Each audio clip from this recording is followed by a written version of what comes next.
Você já se perguntou até onde alguém pode ir para proteger o que ama? Em uma tarde cinzenta, um encontro inesperado diante de uma lápide revela um segredo que muda tudo. Quando passado e presente colidem, uma criança se torna o elo entre o arrependimento e a redenção. Mas o que parece uma nova chance logo se transforma em um jogo perigoso, onde amor e controle se confundem. Se esta história lhe interessou, não se esqueça de subscrever o nosso canal e digam-nos de que cidade nos estão a ver. Continuando. O céu de Lisboa estava carregado naquela manhã de junho, com nuvens espessas que pareciam pesar sobre os prédios como um cobertor cinzento.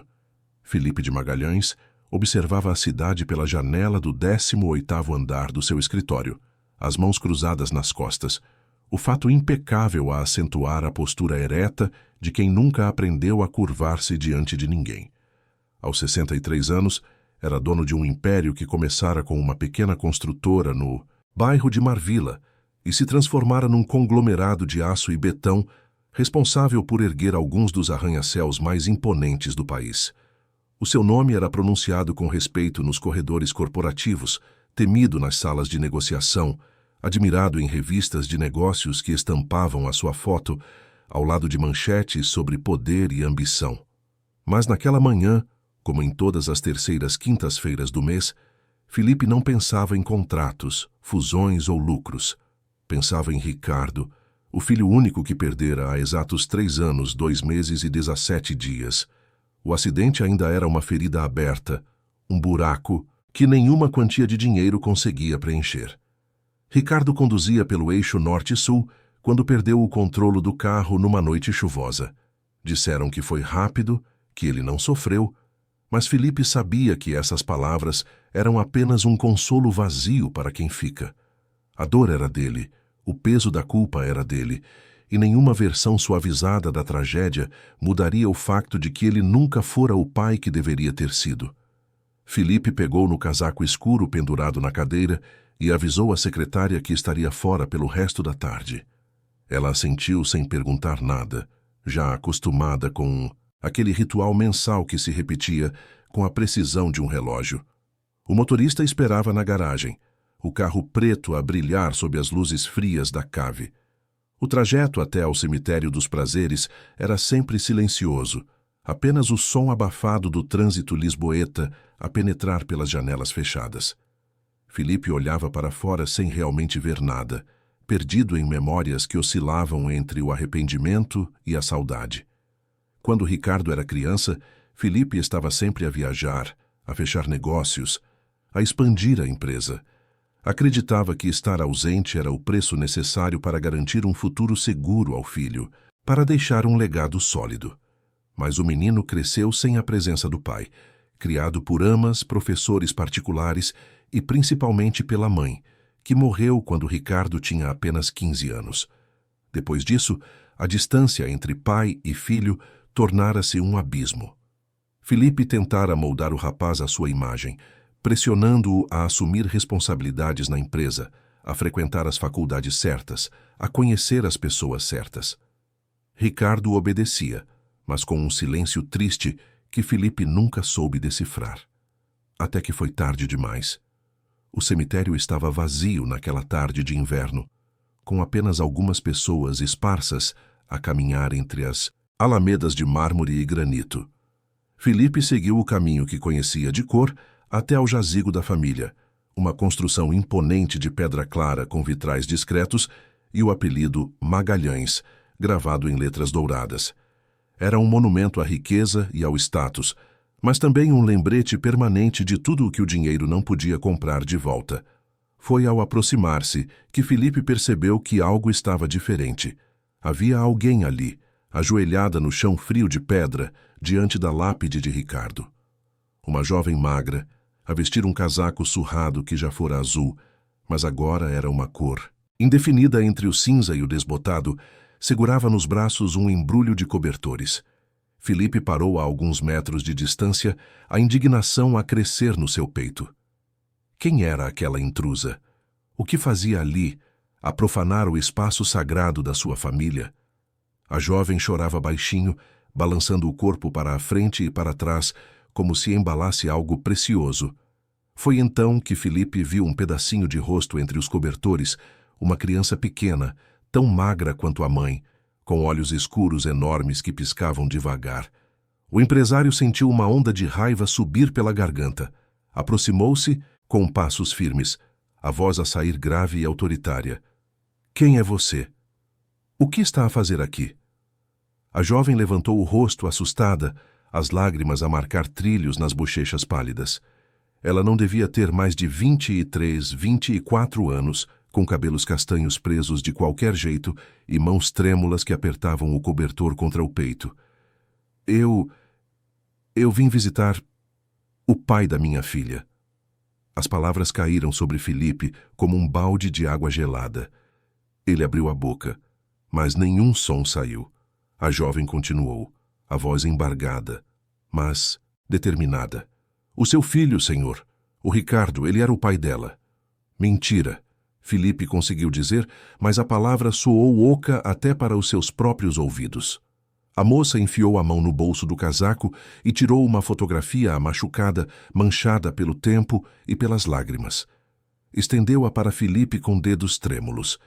Ele pegou no papel e o mundo pareceu inclinar-se sob os seus pés.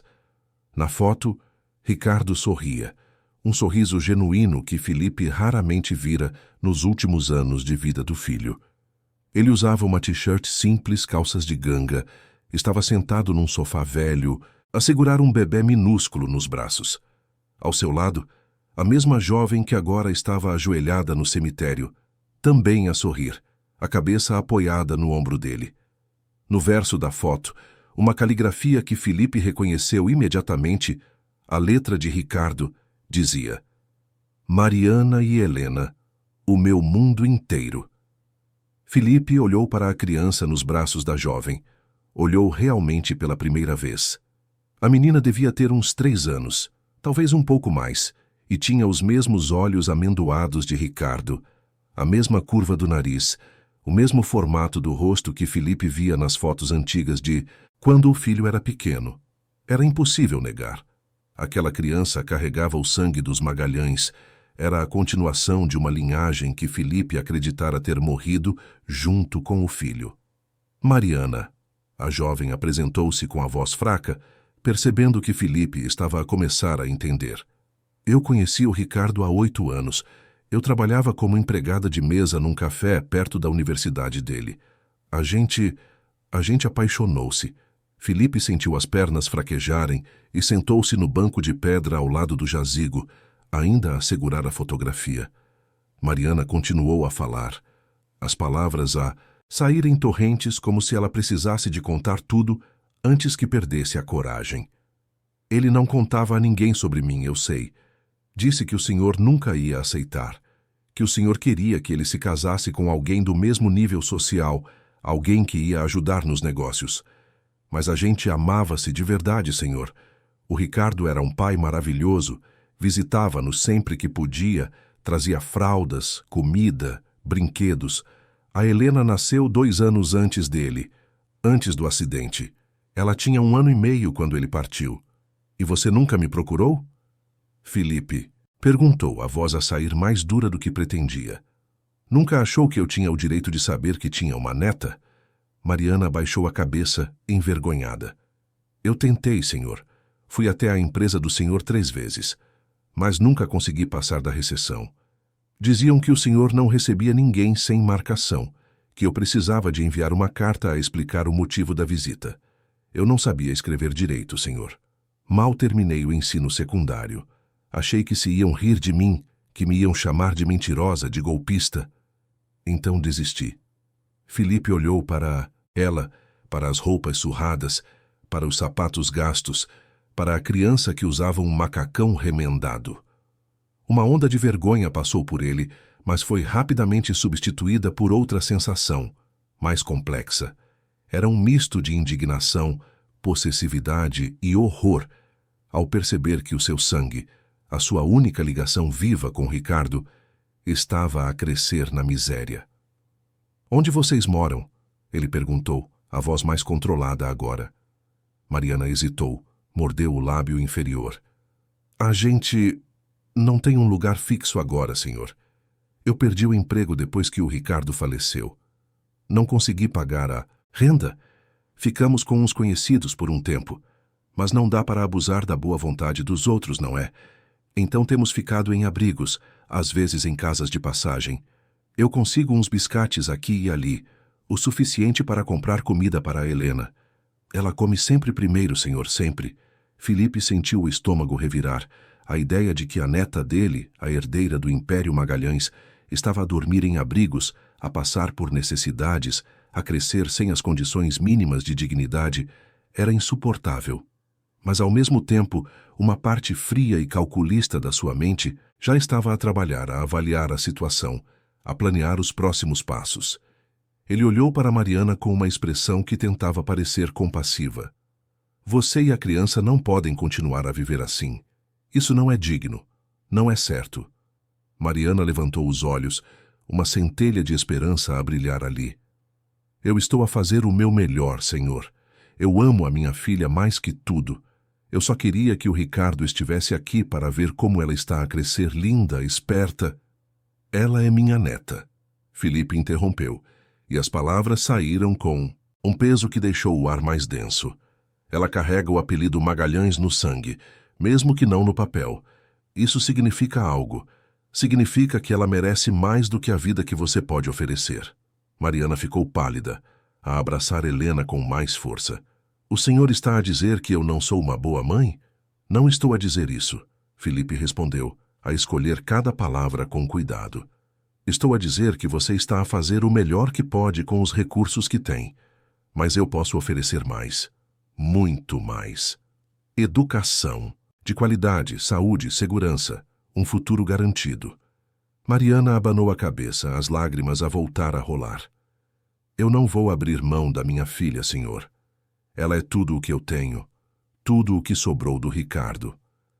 Ninguém está a falar em tirá-la de si. Felipe mentiu, a voz suave e convincente. Estou a falar em ajudar-vos as duas, em garantir que a minha neta tenha tudo o que merece. Você não quer isso para ela? Mariana olhou para Helena, para o rostinho magro da criança, para os olhinhos que a fitavam com confiança absoluta. O que ela não daria para poder oferecer à filha uma vida melhor? Comida todos os dias, uma cama quentinha, brinquedos, livros, escola, tudo o que ela mesma nunca tivera. O que o senhor está a propor? Felipe levantou-se a endireitar o fato. Vamos conversar melhor. Não aqui. Vou mandar o meu motorista buscar-vos amanhã. Você sabe ler uma morada? Mariana assentiu, humilhada. Sei, sim, senhor. Ótimo. Ele tirou um cartão do bolso e escreveu algo no verso.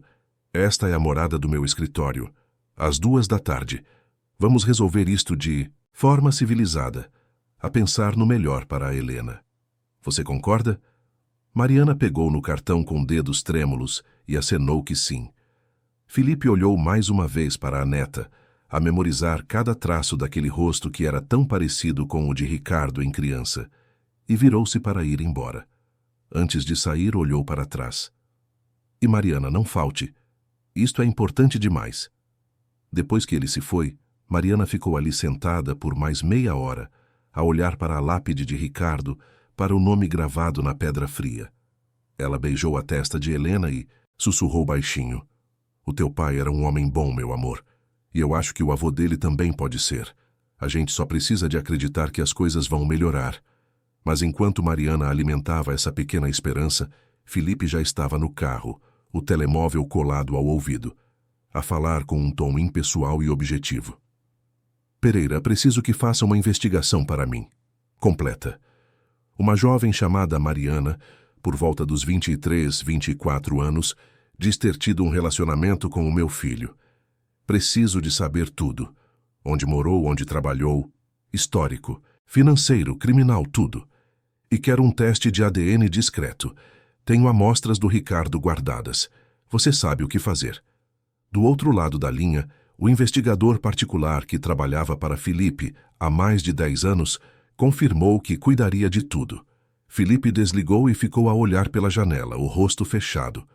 Não era um homem que aceitava surpresas, e muito menos que permitia que algo tão importante quanto a existência de uma neta acontecesse fora do seu controlo. Se aquela criança realmente fosse sangue do seu sangue, ele faria o que fosse necessário para garantir que ela crescesse como uma Magalhães de verdade. E se isso significasse afastar a mãe inadequada, assim seria. Felipe sempre fora pragmático. Sempre fizera o que era preciso, mesmo quando doía. No dia seguinte, Mariana acordou num canto de um abrigo na Amadora, o corpo dorido de ter dormido num colchão fino sobre o chão de cimento.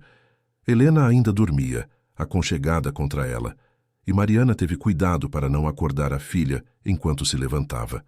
Lavou o rosto num lavatório comunitário, penteou o cabelo como pôde, vestiu a roupa menos surrada que tinha, umas calças de ganga que já foram pretas e uma blusa branca que ela lavara à mão na noite anterior.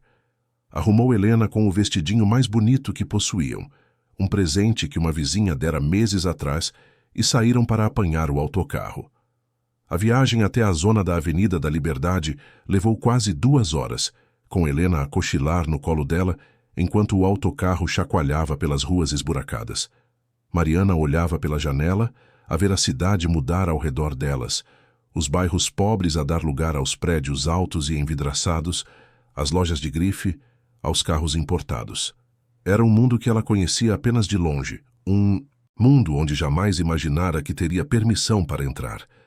Quando chegaram à morada indicada, Mariana ficou parada no passeio por 1 minuto inteiro, a olhar para cima, para o edifício espelhado que parecia tocar o céu.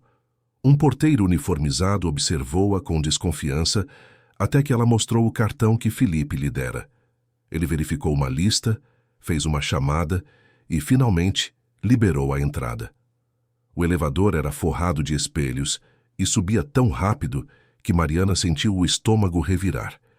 Helena olhava tudo com os olhos arregalados, a tocar no próprio reflexo e a dar risadinhas. Quando as portas se abriram no 18º andar, uma secretária elegante esperava-as a sorrir de um jeito educado, mas distante. A menina Mariana, o senhor de Magalhães, espera-a. Elas foram conduzidas por um corredor largo até uma sala imensa, com uma parede inteira de vidro que dava para a cidade lá embaixo. Felipe estava sentado atrás de uma mesa de mogno, a folhear alguns papéis. Levantou-se quando elas entraram e fez um gesto para que se sentassem. Mariana, que bom que veio. E esta é a Helena. Ele aproximou-se e abaixou-se até ficar na altura da criança. Helena olhou-o com curiosidade sem medo, e Felipe sentiu algo mexer-se no seu peito, uma sensação estranha que não experimentava há muito tempo. Era como olhar para Ricardo novamente, como se o tempo tivesse voltado e lhe dado uma segunda chance. "Olá, Helena", disse ele, a voz surpreendentemente suave. "És uma menina muito bonita." Helena sorriu e escondeu o rosto no ombro da mãe. Felipe voltou para trás da mesa e empurrou uma pasta na direção de Mariana. "Mandei preparar um acordo. Está tudo aqui. Basicamente, estou a propor uma custódia partilhada. Você continua a ser a mãe, mas eu participo das decisões importantes sobre a vida da Helena. Educação, saúde, moradia. Em troca, vou garantir que tenha um lugar digno para morar, que a Helena frequente boas escolas, que vocês nunca mais passem necessidade." Mariana olhou para a pasta como se fosse uma cobra venenosa. "Eu não sei ler estas coisas difíceis, senhor. Tem muita palavra complicada." Felipe acenou para a secretária, que entrou com um homem de fato cinzento. "Este é o Dr. Alves, meu advogado. Ele vai explicar-lhe tudo ponto por ponto." Durante a hora seguinte, Mariana ouviu explicações sobre cláusulas, direitos, deveres, obrigações. Estava tudo ali, digitado em papel timbrado, a parecer oficial e assustador. O advogado usava palavras que ela mal entendia, mas a essência parecia simples. Ela manteria a filha, mas Felipe teria voz nas decisões. Não parecia tão mal. Não parecia uma armadilha. Quando finalmente assinou com a caneta pesada a tremer na sua mão, Felipe sorriu. Era um sorriso pequeno, quase imperceptível, mas estava lá. Ele empurrou um envelope para ela. "Aqui está o primeiro depósito, 5.000 euros. Suficiente para você alugar um lugar decente e comprar o que precisar. Todos os meses, vou depositar mais. Vai ter uma conta no banco, um cartão. Tudo certinho. Mariana abriu o envelope e viu o dinheiro, mais dinheiro do que vira junto em toda a vida. As lágrimas voltaram, mas dessa vez eram de alívio. Obrigada, senhor. Muito obrigada. O senhor não sabe o quanto isto significa. Felipe acenou com a mão como se fosse pouca coisa. É o mínimo que posso fazer pela neta do meu filho. Agora vá, procure um apartamento, estabeleça-se. Vou mandar alguém entrar em contato consigo na semana que vem para verificar como estão as coisas. Mariana saiu dali com Helena, no colo e o envelope escondido dentro da mala, o coração mais leve do que estivera em anos. Finalmente pensou. Finalmente as coisas estavam a melhorar. Ricardo estaria orgulhoso de ver que o pai dele estava a cuidar da família que ele amara em segredo. Mas enquanto Mariana descia de elevador, a planear mentalmente tudo o que ia comprar e fazer com aquele dinheiro, Felipe já estava noutra reunião. Dessa vez, numa sala mais discreta, sem janelas, com um homem de aparência comum que carregava uma maleta preta. Então, Pereira, o que descobriu? O investigador abriu a maleta e tirou uma pasta recheada de documentos, fotos, relatórios. É tudo verdade, senhor de Magalhães. Mariana Santos de Oliveira, 24 anos, natural do Barreiro. Começou a trabalhar como empregada de mesa aos 16. Conheceu o seu filho quando ele frequentava um café perto da universidade.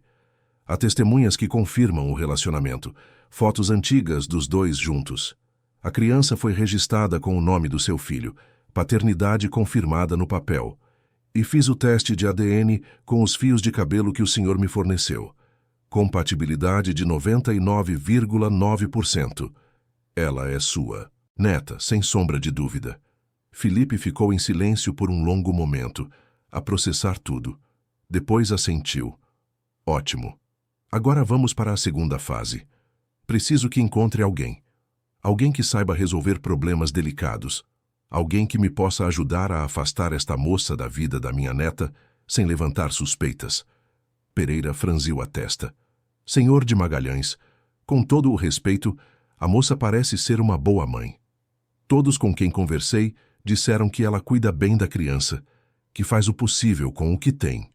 Felipe bateu com a mão na mesa, fazendo Pereira dar um pulo. Ela é pobre, ignorante, sem educação. A minha neta vai crescer a falar mal, a pensar pequeno, sem nenhuma ambição. Não posso permitir isso. O Ricardo cometeu um erro ao envolver-se com ela, mas agora cabe a mim consertar. Vai fazer o que estou a pedir ou preciso de procurar outra pessoa? Pereira engoliu em seco e assentiu. Vou fazer, senhor. Conheço alguém que pode ajudar, mas vai custar caro. Dinheiro não é problema, apenas resolva. E assim, enquanto Mariana comemorava num apartamento alugado na periferia, a encher o frigorífico pela primeira vez em meses, a comprar roupas novas para Helena, a sonhar com um futuro mais digno, Felipe já estava a tecer a teia que a aprisionaria. Ele não sentia remorso. Convencera-se de que estava a fazer o certo, a proteger a neta, a garantir que ela crescesse num ambiente adequado. O amor que Mariana sentia pela filha era irrelevante diante do futuro brilhante que ele podia oferecer. Afinal, Felipe sempre soube o que era melhor para todos. Sempre. E enquanto a cidade de Lisboa continuava a girar lá fora, indiferente aos dramas humanos que se desenrolavam nas suas ruas e prédios, o destino de Mariana e Helena já estava a ser escrito nas sombras, por mãos que nunca tremeram ao tomar decisões difíceis, por um homem que acreditava que poder e dinheiro podiam comprar qualquer coisa, até mesmo o direito de decidir quem merecia ser mãe. As semanas que se seguiram foram as mais felizes que Mariana vivera desde a morte de Ricardo. O apartamento que conseguiu alugar ficava em Odivelas, longe do centro, mas digno, com 2 quartos pequenos, uma cozinha funcional e até uma varanda onde dava para ver um pedacinho de céu entre os prédios vizinhos. Pela primeira vez, Helena tinha uma cama só dela, com lençóis limpos e um cobertor quentinho. Mariana comprou panelas novas, pratos, copos, tudo o que uma casa precisa para ser realmente um lar. E chorou de felicidade quando encheu o frigorífico com frutas, legumes, carnes, leite, tudo o que uma criança em crescimento precisa de comer. Helena floresceu naquelas semanas como uma plantinha que finalmente recebe sol e água. Os seus olhos ficaram mais brilhantes, As bochechas ganharam cor e ela começou a falar mais, a rir mais, a brincar com os poucos brinquedos que Mariana comprou numa loja de departamentos. Mariana conseguiu um emprego num restaurante não muito longe de casa, a trabalhar no turno da tarde e da noite, enquanto uma vizinha bondosa cuidava de Helena por um preço justo. A vida parecia estar finalmente a encaixar-se. Felipe aparecia de vez em quando, sempre a avisar com antecedência. Trazia presentes para Helena, brinquedos caros que a menina adorava, roupas de marca que Mariana jamais poderia comprar. Ele sentava-se na salinha modesta e conversava com Mariana sobre a rotina da criança. Perguntava sobre saúde, alimentação, desenvolvimento. Parecia genuinamente interessado, e Mariana começou a relaxar, a acreditar que talvez, só talvez, Felipe realmente quisesse ser um avô presente, que ele entendia que ela era uma boa mãe a fazer o melhor que podia. Mas 3 meses depois daquele primeiro encontro no cemitério, tudo mudou. Mariana estava a trabalhar num restaurante novo, um lugar mais sofisticado no Chiado, onde conseguira uma vaga de empregada de mesa graças a uma indicação. O salário era melhor, as gorjetas também, e ela estava empolgada com a oportunidade de economizar um pouco, talvez até fazer um curso profissionalizante no futuro. Era uma quinta-feira à noite, o restaurante estava cheio, e Mariana corria de mesa em mesa a equilibrar pratos e sorrisos educados. Foi no meio do turno que o gerente a chamou até ao escritório. Ele estava com uma expressão séria, quase constrangida. Ao lado dele estava um homem que Mariana não conhecia, de fato escuro, a segurar um distintivo. Mariana Santos de Oliveira? Sim, sou eu. Aconteceu alguma coisa? O homem apresentou-se como inspetor da polícia judiciária. Disse que havia uma denúncia de furto no estabelecimento, que o cofre do restaurante fora violado e que uma quantia considerável de dinheiro havia sumido. Mariana sentiu o sangue gelar nas veias. Mas o que isso tem a ver comigo? Eu não mexi em dinheiro nenhum. Eu só sirvo as mesas. O inspetor trocou um olhar com o gerente, que desviou os olhos, claramente desconfortável. Temos evidências que sugerem o seu envolvimento. Câmaras de segurança mostram na próxima ao escritório em horários suspeitos e encontramos o dinheiro no seu cacifo. E isso é mentira! Mariana gritou, a voz a subir uma oitava. Eu nunca entrei nesse escritório, nunca roubei nada na vida. Mas quando abriram o cacifo dela na frente de todos, ali estava uma bolsa com várias notas, escondida debaixo do uniforme de reserva. Mariana olhou para aquele dinheiro como se estivesse a ver um fantasma. Como aquilo foi parar ali? Ela nunca tinha visto aquelas notas, nunca tinha tocado naquela bolsa. Isso não é meu. Alguém colocou isso aí. Por favor, vocês precisam de acreditar em mim. Mas ninguém acreditou. Os outros funcionários olhavam para ela com uma mistura de pena e nojo. O gerente abanava a cabeça, decepcionado.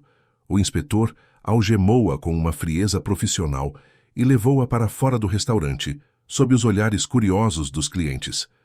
Mariana chorava, implorava, mas as suas palavras caíam no vazio. Na esquadra da polícia, foi fichada, fotografada, teve as impressões digitais recolhidas. Passou a noite numa cela fria e suja, junto com outras mulheres que a olhavam com indiferença. Ela não conseguia parar de pensar em Helena. Quem estava a cuidar da menina?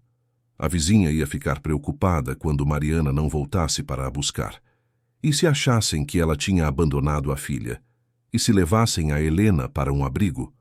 O advogado de ofício, designado para o caso, era um homem jovem, cansado, com pilhas de processos sobre a mesa, e pouco tempo para cada cliente. Ele ouviu a história de Mariana, com atenção pela metade, a fazer anotações apressadas. Olhe, as provas são bem concretas. Tem as câmaras, tem o dinheiro no seu cacifo, tem testemunhas. A melhor coisa que pode fazer é confessar e pedir um acordo. Vai apanhar uma pena menor. Mas eu não fiz isso, Mariana insistiu desesperada. Alguém armou para mim. Por favor, você precisa de investigar direito. O advogado suspirou, como quem já ouviu essa história 1000 vezes. Todos dizem isso, mas olhe, eu vou fazer o que posso. Vou tentar questionar as provas, ver se tem alguma inconsistência. Mas não. Crie muita esperança. O julgamento aconteceu 2 meses depois, e foi uma farsa do início ao fim.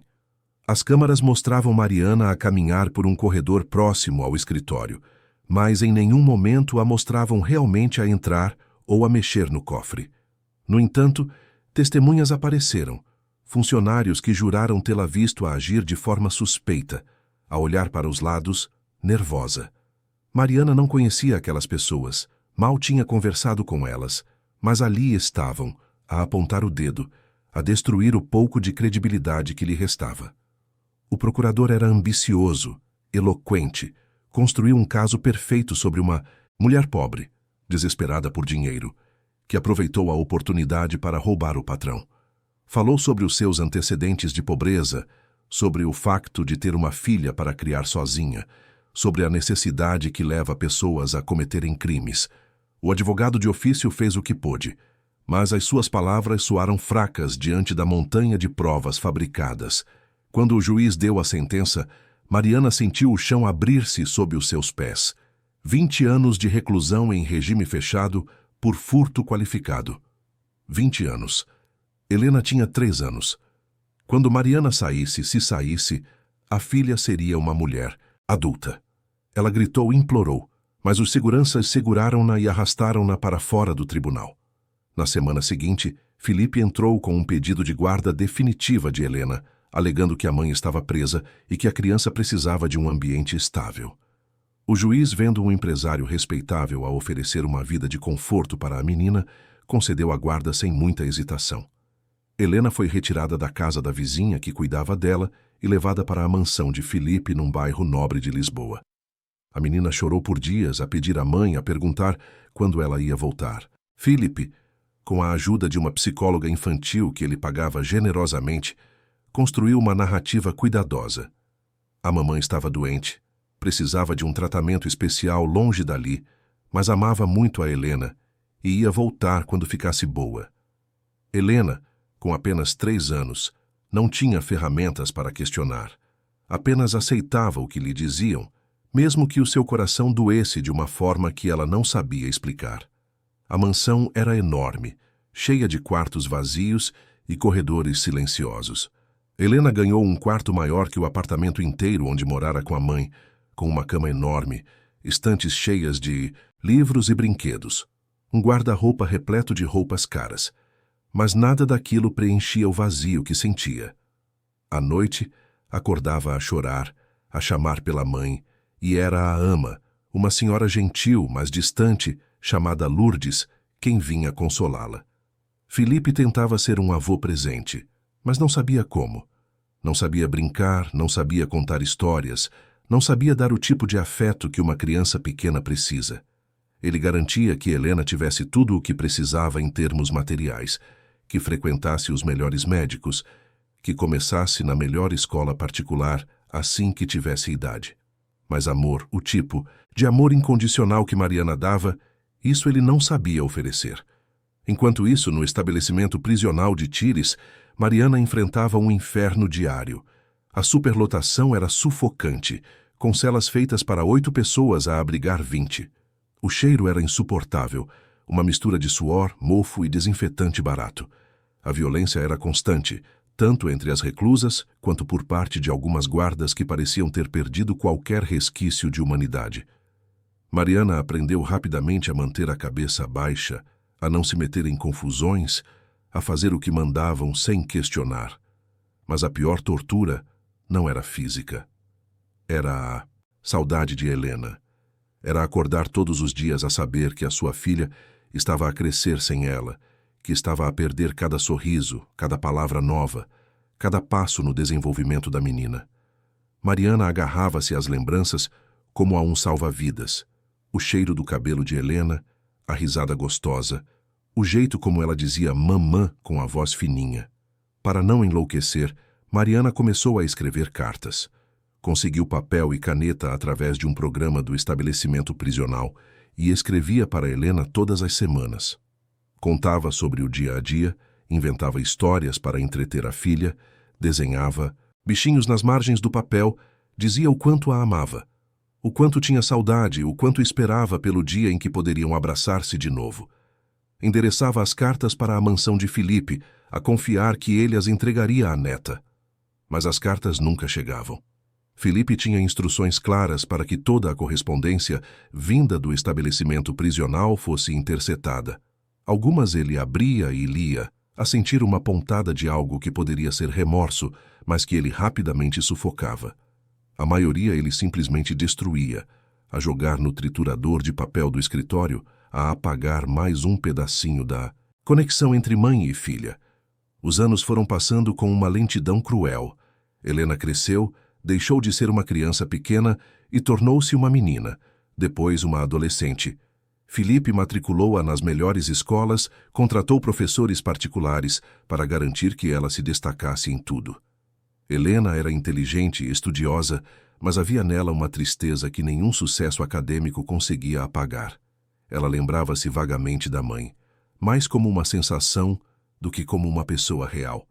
Lembrava-se de um colo quentinho, de uma voz que cantava baixinho, de um amor que não pedia nada em troca, mas sempre que perguntava sobre a mãe, Filipe repetia a mesma história. Ela estava doente, a fazer tratamento, não podia receber visitas. Com o tempo, Helena parou de perguntar, a aceitar que aquela parte da sua vida estava fechada, inacessível. Concentrou-se nos estudos, nas atividades extracurriculares, em construir uma vida que parecesse perfeita por fora, mesmo que por dentro ela se sentisse oca. Na prisão, Mariana tornou-se uma reclusa modelo.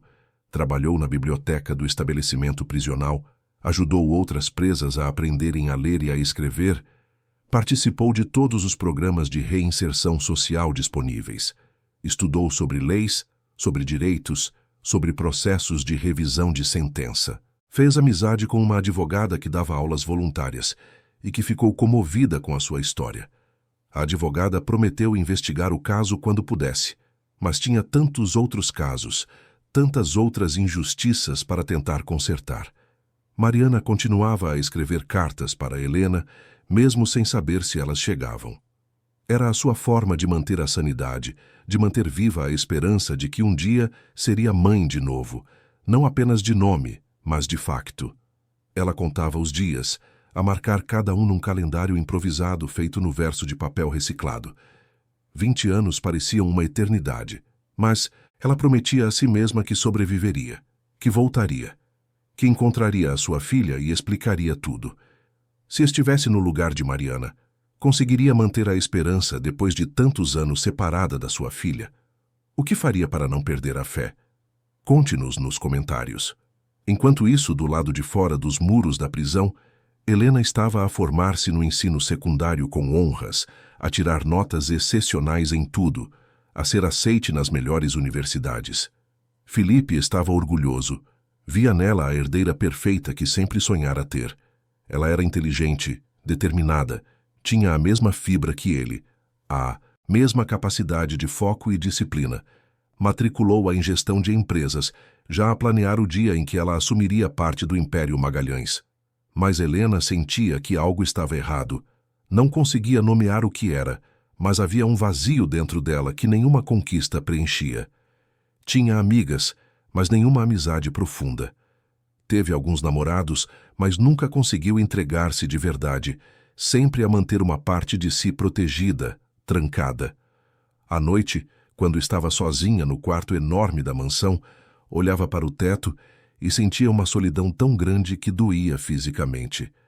Filipe percebia, mas não sabia como ajudar. Tentou presenteá-la com carros, viagens, roupas de grife, tudo o que o dinheiro podia comprar. Mas o que Helena precisava não estava à venda. Ela precisava de respostas, de verdade, de conexão genuína. Precisava de entender por que se sentia tão desconectada do mundo, tão sozinha mesmo quando rodeada de pessoas. Foi aos 22 anos, já a cursar o último ano da faculdade e a estagiar na própria empresa do avô, que Helena começou a ter sonhos estranhos. Sonhava com uma mulher de cabelos castanhos magra, com olhos tristes mas gentis que a embalava e cantava uma canção de embalar que Helena não conhecia, mas que parecia familiar. Acordava com as bochechas molhadas de lágrimas, sem entender de onde vinham aquelas imagens. Uma noite, Durante um jantar formal na mansão com investidores importantes, Helena ouviu por acaso uma conversa entre Felipe e um dos seus sócios mais antigos. Eles estavam na biblioteca, a pensar que estavam sozinhos, e Helena passou pelo corredor a caminho da casa de banho. "Fizeste o certo, Felipe", dizia o sócio. "A menina está bem e está a crescer direito. Aquela empregada de mesa nunca teria conseguido dar-lhe isto tudo." "Eu sei", Felipe respondeu a voz cansada. "Mas às vezes pergunto-me se o preço foi alto demais, se eu deveria ter encontrado outra forma." "Bobagem. Protegeste a tua neta, e aquela mulher está onde merece estar." Helena parou no meio do corredor, o coração disparado. Que empregada de mesa, que mulher! Sobre quem estavam a falar? Ela aproximou-se da porta entreaberta, a suster a respiração. 20 anos é muito tempo, Felipe disse baixinho. Às vezes, pergunto-me se a Helena me vai perdoar quando descobrir. Ela não vai descobrir. Ninguém sabe além de nós. E o Pereira está morto há 5 anos. Levou o segredo para o túmulo. Helena sentiu as pernas fraquejarem. Voltou para o quarto sem ser vista, o cérebro a girar em 1000 direções. O que o avô tinha feito? Que segredo era esse? Quem era a mulher na prisão? E o que isso tinha a ver com ela? Naquela noite, Helena não conseguiu dormir. Ficou no computador a pesquisar, a tentar juntar peças de um quebra-cabeças que nem sabia que existia. Lembrou-se das poucas vezes que perguntara sobre a mãe, das respostas vagas do avô, da sensação de que algo estava a ser escondido dela. Pela primeira vez, permitiu-se questionar a narrativa que aceitara a vida toda. Na manhã seguinte, antes que Felipe acordasse, Helena foi até ao escritório dele em casa. Sabia que era uma invasão de privacidade, mas algo dentro dela exigia respostas.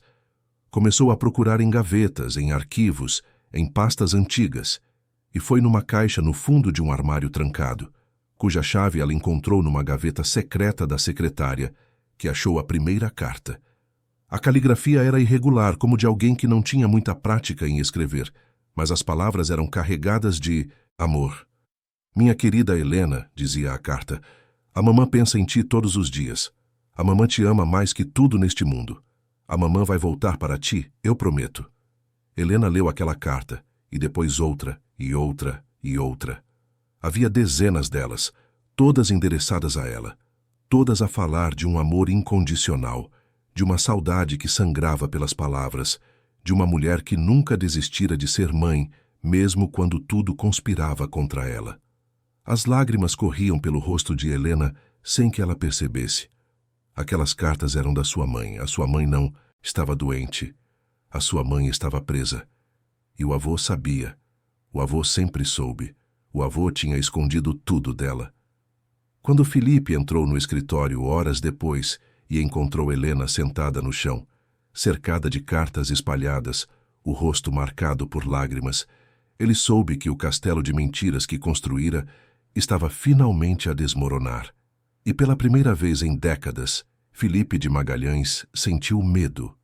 Medo de perder a única família que lhe restava. Medo de encarar as consequências das suas escolhas. Medo de admitir que talvez, só talvez, ele tivesse destruído a coisa mais preciosa que tinha, ao tentar protegê-la. O silêncio que se instalou naquele escritório era tão denso que parecia físico, algo palpável a flutuar entre Helena e Felipe. Ela estava sentada no chão de madeira envernizada, cercada por dezenas de cartas que nunca deveria ter encontrado. Os olhos vermelhos de tanto chorar, as mãos a tremer enquanto segurava mais uma folha amarelada pelo tempo. Felipe estava parado na porta, ainda de pijama, o rosto normalmente impassível, agora marcado por algo que Helena nunca vira antes. Medo. "Mentiste-me", disse Helena, a voz a sair baixa, mas firme. "A vida inteira mentiste." Felipe deu um passo à frente, as mãos erguidas num gesto apaziguador. "Helena, deixa-me explicar. Não é o que estás a pensar. Eu fiz tudo a pensar em ti, no teu bem-estar." "No meu bem-estar?" Helena levantou-se de um pulo, as cartas a cair ao redor dos seus pés. "Tiraste-me a minha mãe. Disseste-me que ela estava doente, que estava a fazer tratamento e o tempo todo ela estava presa, a escrever cartas que escondias." Ela é uma criminosa. Felipe tentou argumentar, mas a voz saiu sem convicção. Ela roubou. Foi julgada e condenada. E tu não tiveste nada a ver com isso? Helena avançou em direção ao avô, os olhos a brilhar de raiva. Eu ouvi-te ontem a conversar. Ouvi-te a dizer que fizeste alguma coisa, que tens um segredo. Foste tu, não foste? Armaste para ela. Felipe sentiu o chão fugir debaixo dos pés. Durante 20 anos, mantivera aquele segredo trancado, protegido, intocável. E agora, em questão de horas, tudo estava a desmoronar. Eu protegi-te, disse ele, a voz a ficar mais dura, mais defensiva. Aquela mulher não tinha condições de te criar. Estavas a viver na miséria, Helena. A dormir em abrigos, a passar fome. Eu dei-te uma vida digna, educação, oportunidades. Tudo o que tens hoje é graças a mim. E achas que isso justifica? Achas que dinheiro paga o que fizeste? Helena pegou num punhado de cartas do chão e atirou na direção dele. Ela amava-me. Ela lutava por mim com o pouco que tinha. E tu destruíste-a. Destruíste-nos. Tudo por causa do teu orgulho, da tua necessidade de controlar tudo. Felipe cerrou os punhos, a mandíbula tensa. O teu pai, o meu filho, morreu porque escolheu viver uma vida dupla, porque se envolveu com alguém inadequado. Eu não ia deixar que cometesses os mesmos erros, que crescesses sem disciplina, sem ambição. O meu pai amava-te, mas escondia a família dele, porque sabia que nunca ias aceitar. E tu provaste que ele estava certo. Helena estava a gritar agora, anos de emoções reprimidas a explodir de uma vez. És um monstro. Mandaste uma mulher inocente para a prisão, roubaste-lhe a filha, mentiste por 20 anos e ainda achas que fizeste a coisa certa? Felipe olhou para a neta, para aquela jovem mulher forte e determinada que ele ajudara a moldar, e viu pela primeira vez que talvez tivesse ido longe demais. Mas o orgulho, aquele orgulho que o acompanhava desde sempre, não permitia que ele admitisse em voz alta. O que vais fazer agora? Perguntou ele, a voz gelada. Vais denunciar-me? Vais meter-me na cadeia? Helena olhou para ele por um longo momento, e Felipe viu o desprezo nos olhos da neta. Doeu mais do que qualquer processo judicial poderia doer. Ainda não sei, respondeu ela. Mas sei uma coisa, vou encontrar a minha mãe, vou até ela e vou pedir perdão por ter vivido na mentira enquanto ela apodreceu na cadeia. E tu, avô, vais ter de viver com o que fizeste, sozinho. Helena saiu do escritório sem olhar para trás, subiu para o quarto, fez uma mala com o essencial e deixou a mansão onde crescera. Felipe ficou parado no meio das cartas espalhadas, a sentir pela primeira vez em décadas algo que não experimentava. Solidão verdadeira, o tipo de solidão que nem todo o dinheiro do mundo consegue aliviar. Helena foi direta para um hotel a precisar de tempo para processar tudo, para decidir os próximos passos. Sentou-se na cama do quarto impessoal e começou a pesquisar. Descobriu em que estabelecimento prisional a mãe estava, há quanto tempo, os detalhes públicos do processo. Leu tudo com uma mistura de horror e tristeza, a ver como a condenação fora rápida, as provas aparentemente sólidas, mas sem nenhuma investigação profunda, nenhuma defesa adequada. Nos dias seguintes, Helena procurou advogados especializados em revisão de sentenças. Encontrou um escritório pequeno, mas respeitado, conhecido por lutar por causas difíceis, por clientes sem recursos. A advogada responsável era uma mulher na casa dos 50, chamada Doutora Beatriz, com olhos cansados, mas gentis e uma pilha de processos sobre a mesa. Quando Helena contou a história, a doutora Beatriz ouviu com atenção crescente. No final, ela abanou a cabeça. É um caso complicado. Já se passaram 20 anos. Muitas testemunhas podem ter desaparecido, provas podem ter sido destruídas. Mas não é impossível. Se conseguirmos provar que houve manipulação, armação, podemos pedir a revisão da sentença. Eu pago o que for preciso, disse Helena imediatamente. Não importa quanto custe. Só me ajude a tirar a minha mãe daquele lugar. A doutora Beatriz sorriu tristemente. Não é sobre dinheiro, querida. É sobre justiça. E a justiça, muitas vezes, é uma batalha longa e difícil. Mas vou tentar. Enquanto isso, no estabelecimento prisional de Tires, Mariana estava a viver mais um dia igual a todos os outros. Acordara com o toque estridente da sirene às 6 da manhã, tomara um duche rápido na água fria, comera o pequeno almoço sem gosto servido no refeitório barulhento. Agora estava na biblioteca, a organizar livros, a ajudar outras reclusas a escolherem leituras, a tentar manter a mente ocupada para não afundar na tristeza. Ela estava com 44 anos agora, mas parecia ter 60. O cabelo, antes castanho brilhante, estava grisalho e opaco. O rosto, marcado por rugas profundas, contava a história de 2 décadas de sofrimento. O corpo, magro demais, carregava as marcas de uma alimentação má e de noites mal dormidas. Mas os olhos... os olhos ainda brilhavam quando ela pensava em Helena. Ainda guardavam aquele amor que nenhuma prisão conseguia matar. Mariana já se havia conformado com o facto de que sairia da prisão quando Helena já fosse adulta, quando talvez nem a reconhecesse mais. Mas mesmo assim mantinha a esperança. Esperança de que um dia poderia explicar, poderia pedir perdão, por não ter estado presente, poderia dizer que nunca, nem por um segundo, deixara de amá-la. Foi numa manhã fria de agosto que Mariana foi chamada ao setor administrativo. Achou estranho, porque não tinha visita marcada, não tinha nenhuma audiência prevista. Quando entrou na sala e viu uma mulher de fato, com uma pasta cheia de documentos, o coração disparou. Mariana Santos de Oliveira? Perguntou a mulher, a verificar os papéis. Sim, sou eu. O meu nome é Beatriz Rocha, sou advogada. Fui contratada para representar num pedido de revisão da sua sentença. Mariana sentou-se, devagar, as pernas a tremer. Eu não entendo. Não tenho dinheiro para pagar a um advogado. Já tentei isso há anos e não deu em nada. Não precisa de pagar. Alguém está a fazer isso por si. Quem? A doutora Beatriz hesitou. Depois decidiu que Mariana tinha o direito de saber. A sua filha, Helena. O mundo parou para Mariana. Ela ficou a olhar para a advogada, sem conseguir processar o que acabara de ouvir. Helena. A sua menina. Depois de 20 anos de silêncio, de ausência, de cartas sem resposta, Helena estava a tentar ajudá-la. Ela sabe que eu existo? Mariana conseguiu perguntar, a voz a quebrar. Sabe, e quer muito conhecê-la. Mas primeiro, vamos trabalhar para a tirar daqui. Preciso que me conte tudo, desde o começo. Cada detalhe de que se lembrar sobre o dia em que foi presa, sobre o restaurante, sobre qualquer coisa estranha que tenha notado. Nas semanas seguintes, a doutora Beatriz trabalhou incansavelmente. Requisitou todos os arquivos do caso, analisou cada detalhe do processo. Procurou por inconsistências. E encontrou muitas.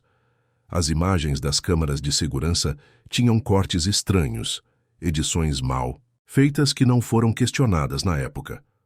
As testemunhas tinham históricos duvidosos, algumas com dívidas que foram misteriosamente perdoadas logo após o julgamento. O próprio cofre que fora supostamente violado tinha marcas de que fora aberto com a chave, não arrombado. A doutora Beatriz também descobriu que o inspetor que conduzira o caso, um homem chamado Sérgio Pereira, tinha ligações conhecidas com empresários poderosos e fama de resolver problemas de forma nada ética. Ele morrera 5 anos antes em circunstâncias suspeitas, um acidente de carro que muitos acreditavam ter sido encomendado por alguém que ele tentava chantagear. Com todas estas informações, a doutora Beatriz entrou com um pedido formal de revisão da sentença, a argumentar que houve grave erro judiciário, manipulação de provas e testemunhos falsos comprados. O processo foi lento, cheio de burocracias e resistências. Os procuradores não gostam de admitir que erraram. Os juízes não gostam de rever decisões de colegas.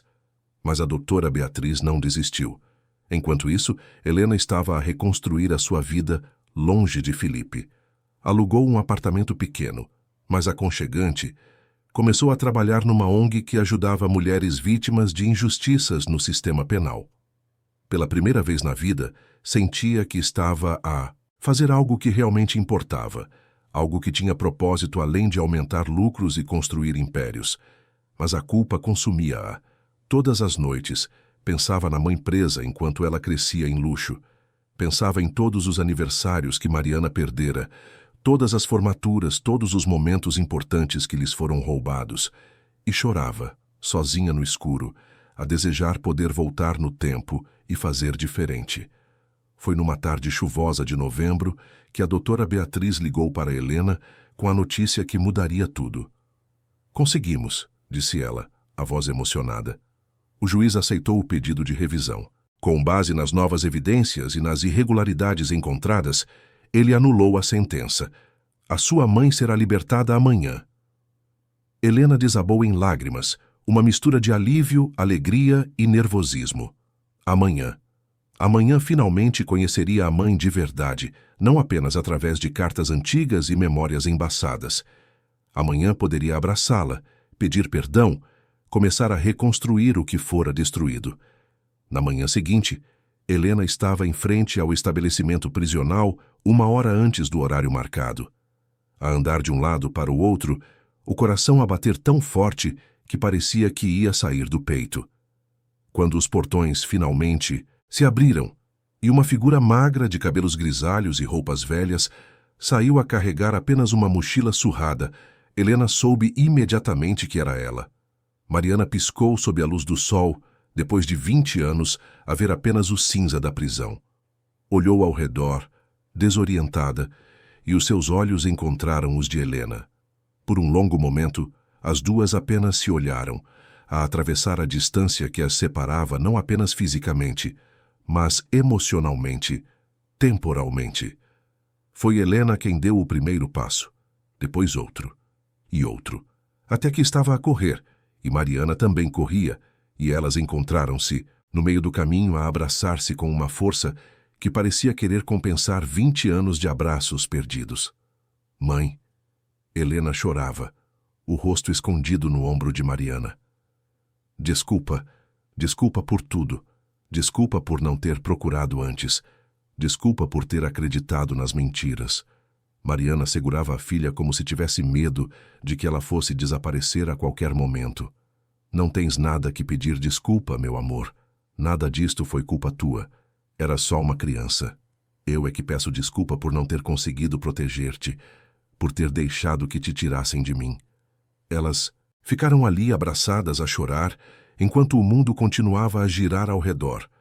A doutora Beatriz observava de longe, também com os olhos marejados. Eram momentos como aquele que a faziam lembrar por que escolhera aquela profissão difícil e muitas vezes frustrante. Nos dias seguintes, Helena ajudou Mariana a adaptar-se ao mundo livre. Conseguiu documentos novos, roupas, um telemóvel básico, levou a mãe a médicos, dentistas, tratou de problemas de saúde que foram negligenciados por 2 décadas. E conversaram horas a fio, a preencher os espaços vazios, a conhecer uma a outra. Mariana contou sobre a prisão, sobre como sobreviveu mantendo viva a esperança de reencontrar a filha. Helena contou sobre crescer na mansão, sobre a solidão, sobre o vazio que sempre sentiu. E ambas choraram pelo tempo perdido, mas também sorriram pelas possibilidades do futuro. A questão do que fazer em relação a Felipe pairava sobre elas como uma nuvem escura. A doutora Beatriz disse que havia evidências suficientes para processar o empresário por falsificação de provas, suborno, sequestro através de meios legais fraudulentos. Ele poderia passar o resto da vida na prisão, mas Mariana, para surpresa de todos, disse que não queria vingança. "Ele já está preso", explicou ela para Helena enquanto tomavam café num pequeno restaurante. "Preso na própria amargura, no próprio orgulho. Preso na mansão vazia, sem família, sem amor. Isso é pior que qualquer cadeia. Se eu o processar, vou ficar amarrada a esta história para sempre. Vou passar mais anos em tribunais, a reviver a dor. Eu só quero seguir em frente. Quero viver o tempo que me resta contigo, minha filha. Quero conhecer a mulher em que te tornaste. Quero construir memórias novas." Helena pegou na mão da mãe através da mesa, a apertar com força. "Tens a certeza? Ele destruiu a nossa vida, merece pagar." Já está a pagar, respondeu Mariana com uma sabedoria que só o sofrimento profundo ensina. E nós? Nós merecemos paz. Merecemos felicidade. Não vamos conseguir isso a perseguir a vingança. Então ficou decidido. Não haveria processo criminal contra Felipe. Mas Helena cortou completamente os laços com o avô. Recusou a herança, devolveu o carro que ele lhe dera, cancelou o cartão de crédito corporativo. Construiu uma vida própria, independente, baseada nos próprios méritos. Felipe, ao saber da decisão, sentiu algo estranho. Alívio por não ir para a prisão, mas também uma dor aguda ao perceber que Helena realmente o abandonara. Tentou ligar, mandar mensagens, até apareceu no apartamento dela uma vez, mas Helena foi firme. Não queria contato, não queria explicações, não queria nada dele. O velho empresário voltou para a mansão vazia, para os quartos silenciosos, para as refeições solitárias. Os seus sócios começaram a afastar-se, a perceber que a sua influência estava a diminuir. Novos competidores surgiram, mais jovens, mais agressivos.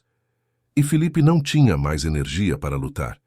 O seu império começou a rachar, peça por peça. A saúde também começou a falhar. O médico diagnosticou problemas cardíacos, pressão alta, início de diabetes.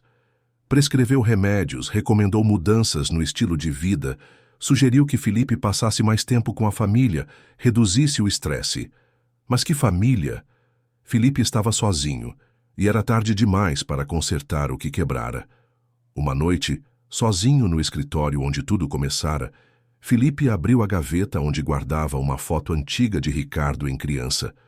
Olhou para aquele rosto sorridente, tão parecido com o de Helena, tão parecido com o da bisneta que ele nunca conheceria, porque Helena certamente não deixaria que ele se aproximasse de futuros netos.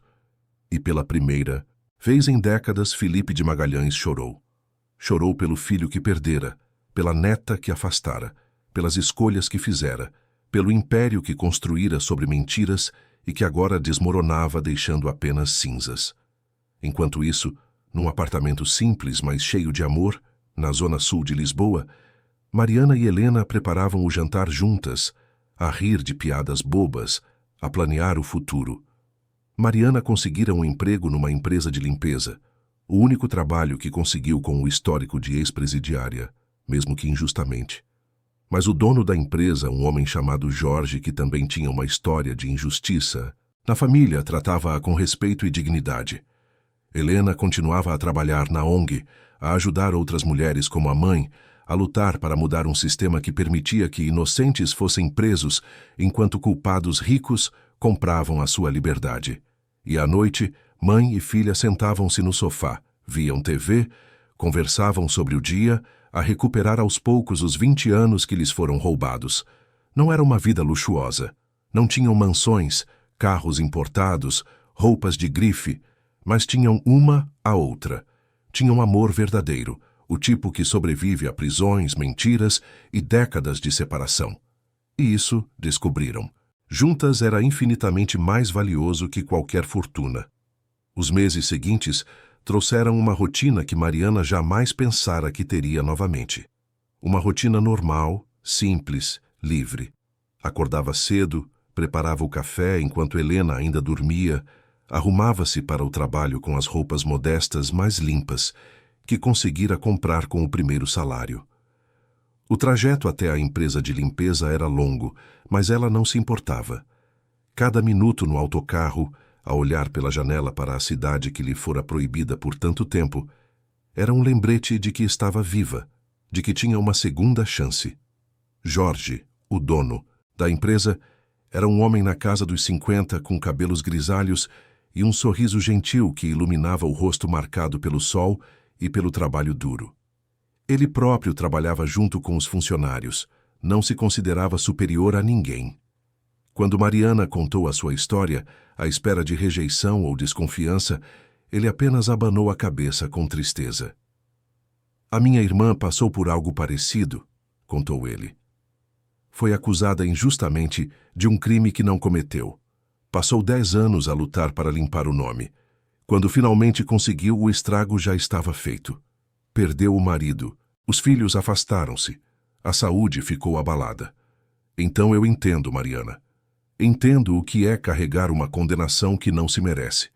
Foi Jorge quem deu a Mariana não apenas um emprego, mas também dignidade. Tratava-a como tratava todos os funcionários, com respeito e justiça. E foi ele quem, alguns meses depois, teve a ideia que mudaria novamente o curso da vida de Mariana e Helena. A empresa de limpeza tinha um contrato com um grande prédio comercial na Avenida da Liberdade, onde funcionavam várias empresas de tecnologia, consultorias e startups. Entre elas, uma empresa de consultoria em gestão que estava a crescer rapidamente. O nome da empresa estava inscrito discretamente na porta de vidro do 12º andar, Helena Santos Consultoria. Helena fundara a empresa 6 meses após o reencontro com a mãe, a usar o dinheiro que economizara a trabalhar na ONG e um empréstimo pequeno de um programa de incentivo a empreendedores. Ela queria construir algo próprio, algo que não tivesse nenhuma ligação com Felipe ou com o Império Magalhães. Queria provar a si mesma que era capaz, que tinha valor além do apelido que carregara a vida toda. A empresa começou pequena, apenas Helena e 2 sócios que conhecera na faculdade. Mas a competência dela, a ética de trabalho, a capacidade de resolver problemas complexos, logo atraiu clientes. Em menos de um ano, já tinham uma equipa de 15 pessoas e uma lista de espera de empresas a querer contratar os seus serviços. Foi durante uma inspeção de rotina que Jorge percebeu a coincidência nos apelidos, Helena Santos e Mariana Santos. Não era um apelido incomum, mas algo nele fê-lo perguntar. Quando Mariana confirmou que sim, aquela era a sua filha, Jorge teve a ideia. Por que não vai trabalhar lá? Seria uma forma de passarem mais tempo juntas, mesmo que durante o expediente. Mariana ficou pálida. Eu não posso. A Helena tem uma empresa séria, profissional. Como vai parecer se os clientes descobrirem que a mãe dela é uma empregada de limpeza ex-presidiária? Jorge franziu a testa. Primeiro, não tem nada de errado em ser empregada de limpeza. É um trabalho honesto e necessário. Segundo, você foi injustamente condenada. Não carrega nenhuma culpa real. E terceiro, tenho a certeza de que a Helena ficaria feliz em tê-la por perto. Mariana hesitou por dias, mas finalmente concordou. Quando Helena soube, através de uma chamada, de Jorge a pedir autorização, ficou radiante. Não só concordou, como fez questão de receber a mãe pessoalmente no primeiro dia. Foi estranho no início. Mariana chegava cedo, a vestir o uniforme da empresa de limpeza e começava a trabalhar antes que a maioria dos funcionários de Helena chegasse. Limpava as salas de reunião, as casas de banho, as copas, a tentar ser invisível, a não querer chamar a atenção. Mas Helena sempre dava um jeito de passar pela sala onde a mãe estava, de trocar algumas palavras, de dar um sorriso que iluminava o dia de Mariana. Os funcionários de Helena logo perceberam que havia uma afinidade especial entre a chefe e aquela empregada de limpeza quieta e dedicada. Alguns cochichavam, curiosos, mas Helena nunca deu explicações. Era um assunto dela, particular, e ela protegia a privacidade da mãe ferozmente. Foi num desses dias rotineiros que tudo começou a desandar novamente. Mariana estava a limpar uma sala de reunião quando ouviu vozes alteradas vindas do escritório de Helena. Reconheceu uma delas imediatamente, mesmo depois de tanto tempo: Felipe. Não podes impedir-me de te ver, dizia ele, a voz a soar diferente, mais fraca, cansada. Sou teu. Avô, tenho direitos. Abriste mão de qualquer direito quando me mentiste a vida inteira, respondia Helena, firme. Quando destruíste a minha mãe, quando escolheste o orgulho em vez do amor. Não te quero aqui. Não te quero na minha vida. Estou doente, Helena. Felipe falava mais baixo agora. Os médicos dizem que não tenho muito tempo. Só quero uma chance de pedir desculpas, de explicar. Não quero as tuas desculpas. Não quero as tuas explicações. Quero que saias. Mariana ficou congelada a segurar o pano de limpeza, o coração disparado. Parte dela queria entrar ali e dizer a Felipe exatamente o que pensava dele. Tudo o que ele lhe roubara. todas as noites que chorara até dormir a pensar na filha. Mas outra parte, a parte que aprendera na prisão a controlar as emoções para sobreviver, manteve-a parada, quieta. Foi então que Felipe saiu do escritório, o rosto vermelho de raiva e frustração. Ele estava diferente do homem imponente que Mariana conhecera no cemitério tantos anos atrás. Mais magro, mais curvado, com a pele pálida e olheiras profundas. Os olhos, porém, ainda carregavam aquela dureza, aquela recusa em admitir a derrota. Quando passou pela sala de reunião e viu Mariana ali parada com o uniforme de limpeza, os dois ficaram a encarar-se. Foi um momento suspenso no tempo, carregado de tudo o que não podia ser dito. Felipe abriu a boca como se fosse falar algo, mas fechou-a novamente. Mariana apenas o olhou, sem medo, sem raiva, apenas com uma tristeza profunda por tudo o que poderia ter sido diferente. Felipe seguiu em frente, a entrar no elevador sem olhar para trás. Mas Mariana sabia que aquilo não era o fim.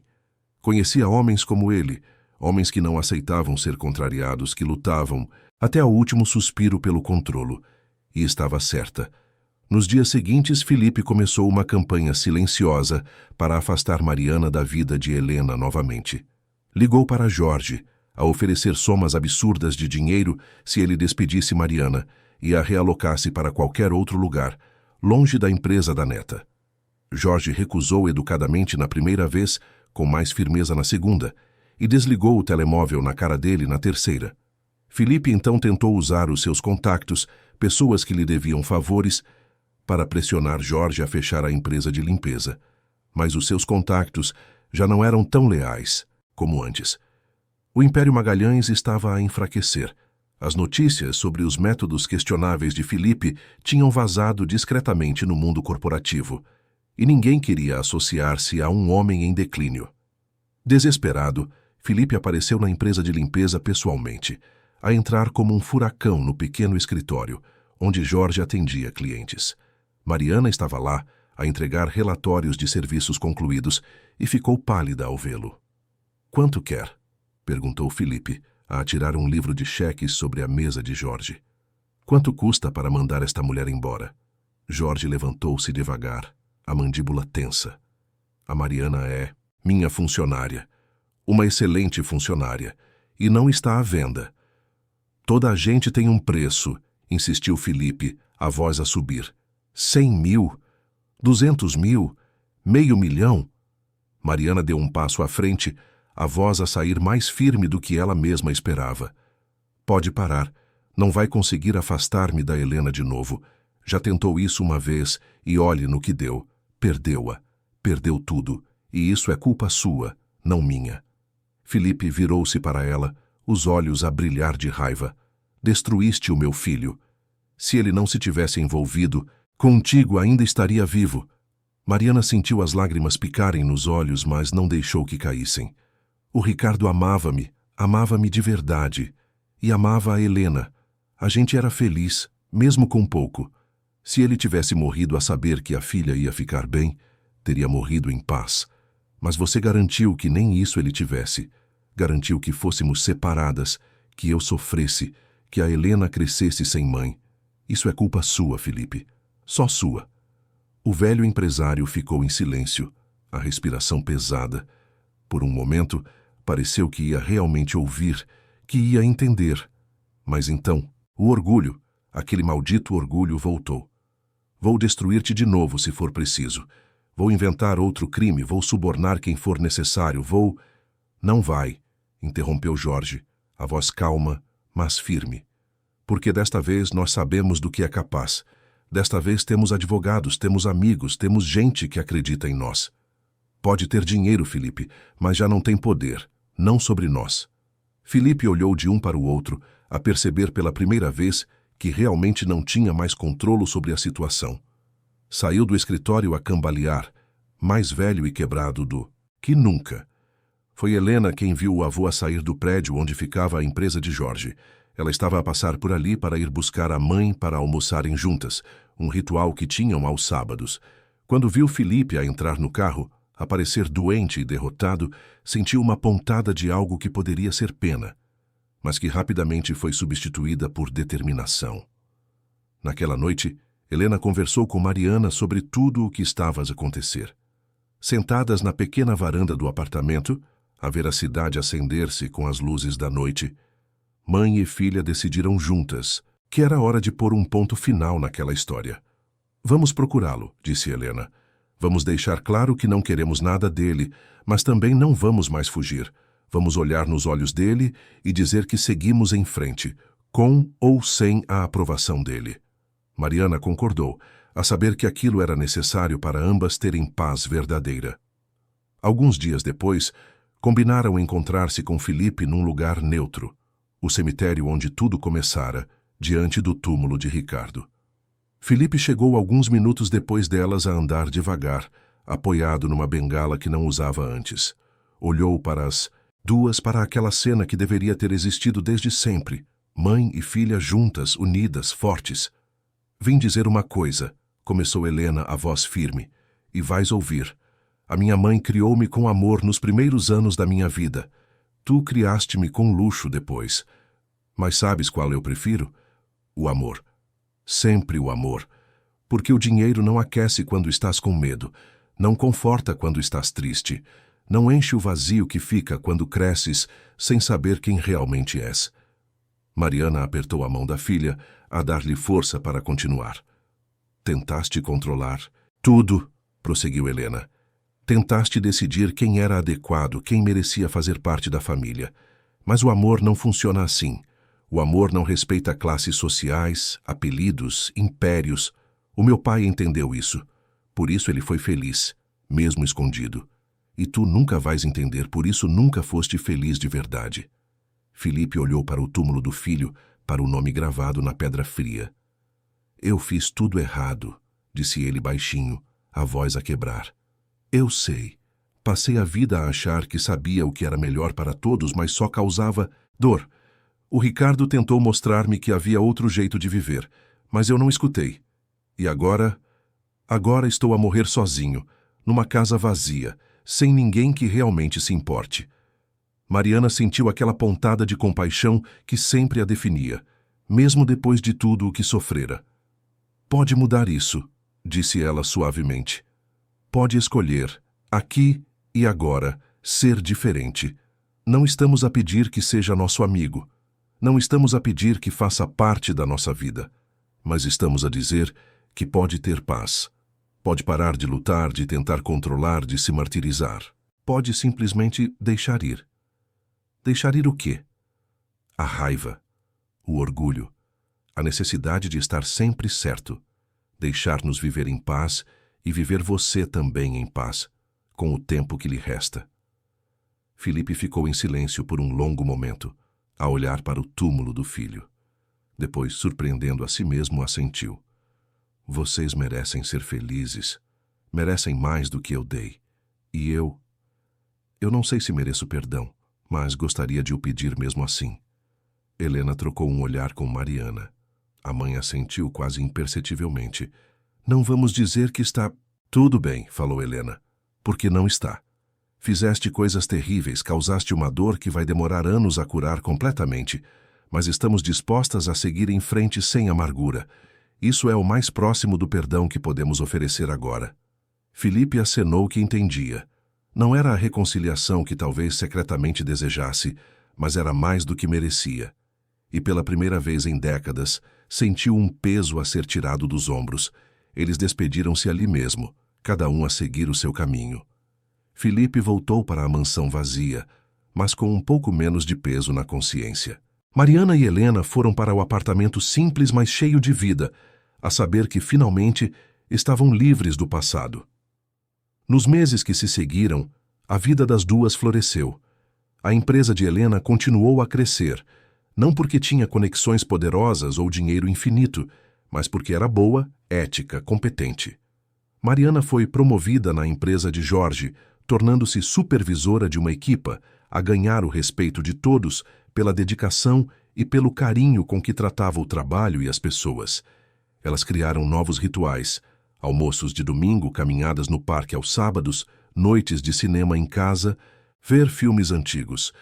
Helena apresentou a mãe aos amigos, às colegas de trabalho sem vergonha, com orgulho. Mariana conheceu o namorado de Helena, um rapaz simples e gentil que trabalhava como professor, e deu a sua bênção ao relacionamento.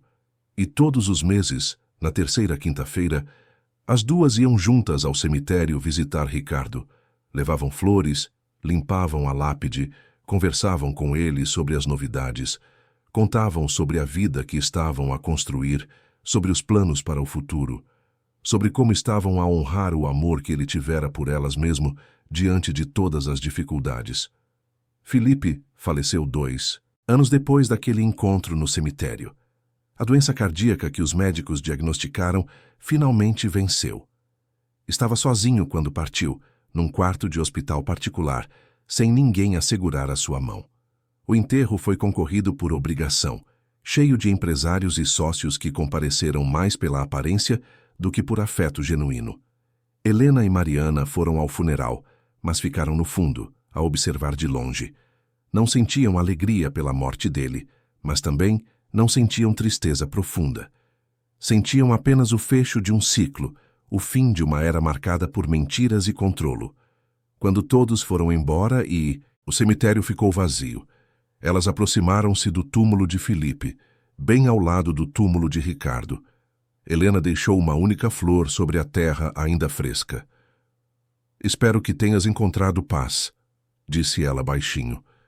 "Espero que te tenhas reencontrado com o meu pai e que finalmente tenham conversado de verdade." Mariana colocou a mão no ombro da filha. "Vamos, o nosso lugar já não é aqui, a olhar para o passado. O nosso lugar é lá fora, a viver o presente, a construir o futuro." E assim elas saíram do cemitério de mãos dadas sob um céu que começava a clarear depois de uma manhã nublada. A história delas não era de finais perfeitos ou de contos de fadas. Era uma história de sobrevivência, de resiliência, de amor que persiste mesmo quando tudo conspira contra. Era uma história de segundas chances, de perdão sem esquecer, de escolher a luz mesmo depois de viver tanto tempo na escuridão. Mariana nunca recuperou os 20 anos que perdeu na prisão. Nunca viu Helena dar os primeiros passos, falar as primeiras palavras, ter as primeiras conquistas. Mas ganhou algo que o passado não podia mais tirar: um futuro, ao lado da filha. E isso, descobriu, era suficiente. Mais do que suficiente. Era tudo. Helena carregaria para sempre a cicatriz de ter crescido sem a mãe, de ter vivido uma mentira durante anos. Mas também carregava a força de quem enfrentou a verdade e escolheu reconstruir em vez de se deixar destruir. Aprendeu que família não é definida por sangue ou apelidos, mas por amor, presença, escolha diária de estar junto. E num apartamento simples na zona sul de Lisboa, enquanto a cidade continuava a girar lá fora com os seus milhões de histórias individuais, mãe e filha preparavam o jantar, a conversar sobre o dia, a rir de bobagens, a planear as próximas férias. Não tinham muito, mas tinham o essencial. Tinham uma a outra. E no final, era só isso que realmente importava. Queridos ouvintes, esperamos que a história de Mariana e Helena tenha tocado o seu coração. Esta jornada de 20 anos de separação, de injustiça e de amor que persistiu apesar de tudo, mostra-nos que nenhuma fortuna no mundo pode substituir o afeto verdadeiro, que nenhum império resiste quando é construído sobre mentiras. Se emocionou com esta história, clique no botão de gosto, subscreva o canal e conte-nos nos comentários o que mais o marcou. Teria conseguido perdoar como Mariana e Helena fizeram? Como lidaria com 20 anos de separação de alguém que ama? Todos os dias, trazemos histórias intensas como esta, que revelam o lado mais profundo da alma humana, que nos fazem refletir sobre as nossas próprias escolhas, sobre o que realmente importa na vida. Esperamos por si no próximo episódio, com mais uma história que vai mexer com as suas emoções e fazê-lo acreditar que, mesmo nas situações mais difíceis, o amor e a verdade encontram sempre um caminho.